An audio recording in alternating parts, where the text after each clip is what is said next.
Welcome to my final presentation, members of the general public, which are members of my family for these purposes. This is my final project for my sociology research methods class.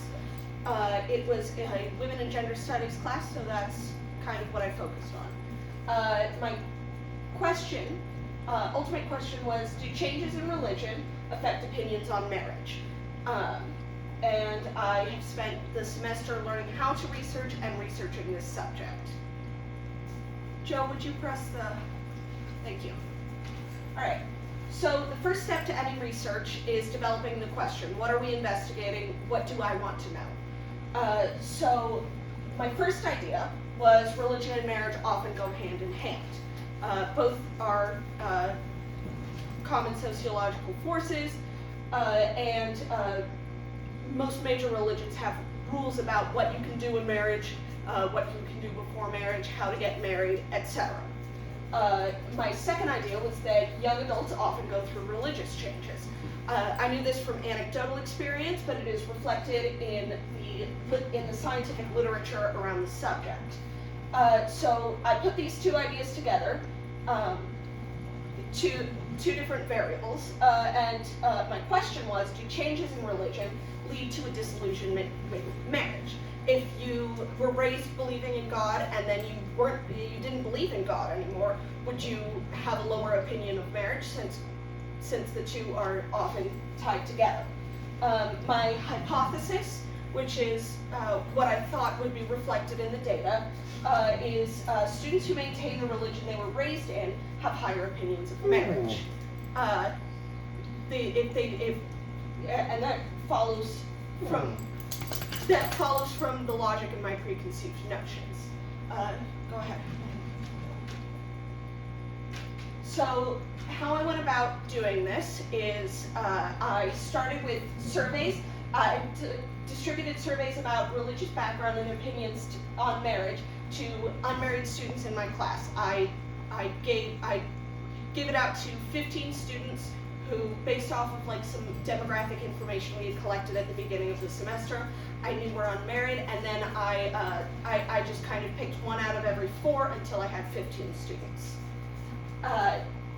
So I gave it to 15 people, but the thing about sociological research is everyone has to consent. They have to know what they're doing. They have to understand the research before they can say, yes, I want to participate. And you can't force anyone to participate. That is unethical. So I only had 8 people respond to my survey out of the 15 I distributed it to.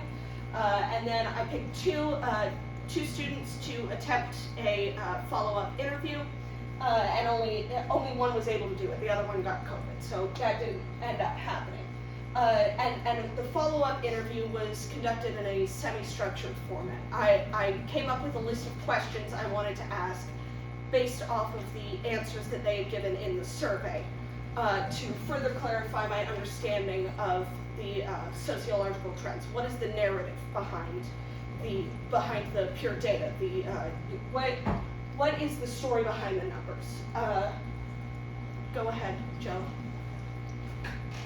The problem with survey data and with asking open-ended sorts of questions is that data does not always cooperate. I had 8 respondents, and 7 out of 8 had undergone major religious change. Please hold for technical difficulties. The projector is, there we go. 7 out of 8 had undergone major religious change. When I set out and made my hypothesis, I had thought that I would have more comparable groups to say, well, these underwent major religious change and these didn't, and let's compare the two groups. But I didn't know everything about these people when I surveyed them, so the data, if I had had more time, I would have reconducted the experiment, widened my sample pool, but I didn't have the time. So I didn't have enough data to actually test my hypothesis. To make a judgment with 1 versus 7 people and then apply that to a wider populace would be silly. You can't make generalizations based off of, it's already a small pool, but but a pool even smaller, such restricted data wouldn't allow for proper extrapolation. So what do I do now? I need to pass the class, and I need to know something from this data. I need to have some form of answer. So I need to look at the data from new angles to see what I can learn. Write down everything, start comparing trends, see what major groups fall out into.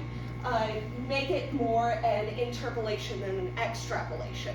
It's more of an exploratory, it became more of an exploratory project after this. Once I had all my data, I needed to know, well, what do I see,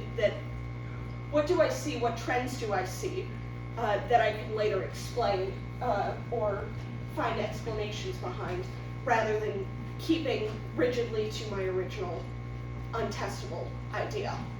Joe, would you? Thank you. So what did the data say? This one is a long slide, but it's hard to condense all these numbers down into an easy package. So I had a number of points. The first is that all of my participants rated their early religious environment, their religiosity as a child, as highly religious. There was a 7 out of 10 on average, with a very narrow distribution, with 1 being least religious and 10 being the most. All of them were raised Christian. Now we are in Ohio, so we're part of the Bible Belt. That makes sense. But it gave a good shared background to then see what had happened since then. My group was raised as highly religious Christians. That's something that I could work with. So half of them still maintained Christianity, although most had switched denominations. So I had 4 students out of the 8 that responded who still professed the larger religious affiliation of Christianity, but only 1 had stuck with the denomination of Christianity they were really raised in. The others had changed and moved since then. Half were not Christian. I had 2 atheists, 1 agnostic, and 1 pagan. That is a self-described pagan. I'm not just saying that every religion that is not Christianity is pagan. This isn't the 13th century. So most of that group does not believe, or isn't sure if they believe, in greater forces beyond our understanding.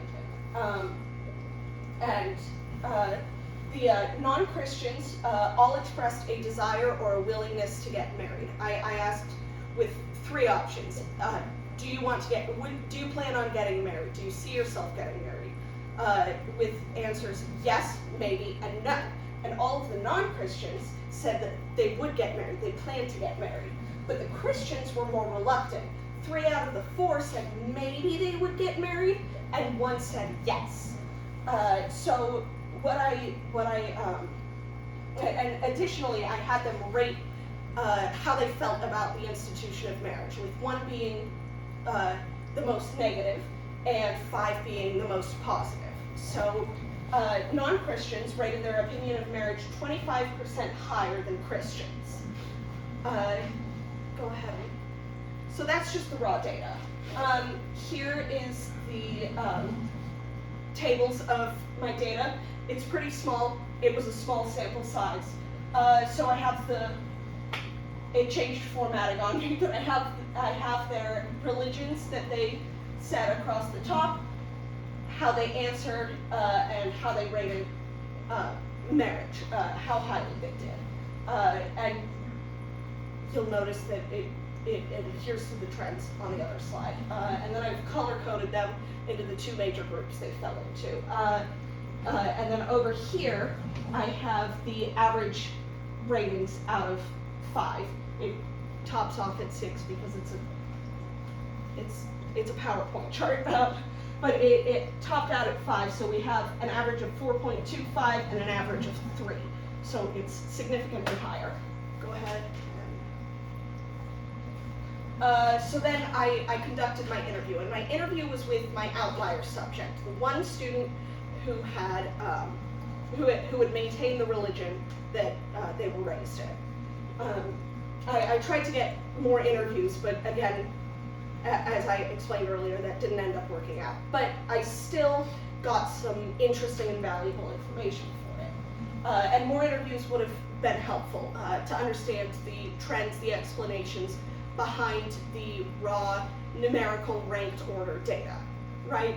So the interview conformed to existing trends in research. And some of these trends were that they attribute, religious people tend to attribute major life decisions to religion. Religious people view marriage positively. They think of, highly religious people tend to think of marriage as a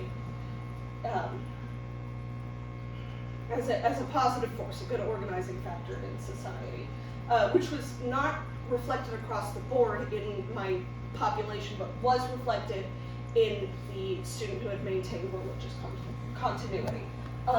In addition, most religious people, and even non-religious people, value religious homogeneity in a marriage. They want to marry someone with the same beliefs about the world as them. So it was a helpful interview, but did not confirm any of my it did confirm my pre-existing ideas, my pre-existing research, but didn't lead me anywhere truly groundbreaking. Now, what are my takeaways from the study? What have I learned from this semester-long research project?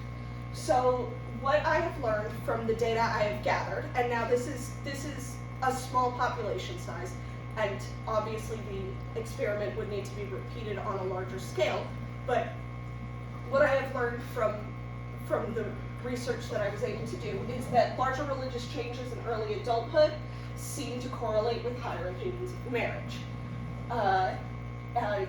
And due to the lack of interviews, I was not able to elucidate any potential reasons for this, any driving narrative forces. And I learned more about the research process during this project than I did on what I was actually researching, which is the point of the class, I guess. What I learned is that sociological research on small samples works best with inductive rather than deductive approaches. So what that means is that if you only have a few people to ask about something, you should be asking open-ended questions and looking for narrative forces that you can then test on larger populations, on census or large sample sizes of data. It exposes narratives, and it exposes the narratives and other explanatory things rather than exposing larger trends in data, because samples are often not representative of the population when they are smaller. It's hard to test correlations, and I also learned that it's hard to test correlations between variables when your sample surprises you. If you set out to ask one question of a group of people, but you don't have enough information to fill in the gaps to actually answer that question, you've got to change your question to learn anything. I also learned that online asynchronous group work is very difficult, and I have a new empathy for sociological researchers and anyone who writes surveys, because that is hard. Please go ahead. And these are my references on an APA format. They all examine marital commitment and religiosity in a religiously homogeneous population, and marital expectations among college women, decisions, major life decisions, and religion, and another study about homogeneity in family, and more on religiosity in marriage. as well as changing religions in early adulthood. I really liked the title of this one. It was called Losing My Religion, which is an REM song, and it's very fun. All right, Kevin, you can stop filming.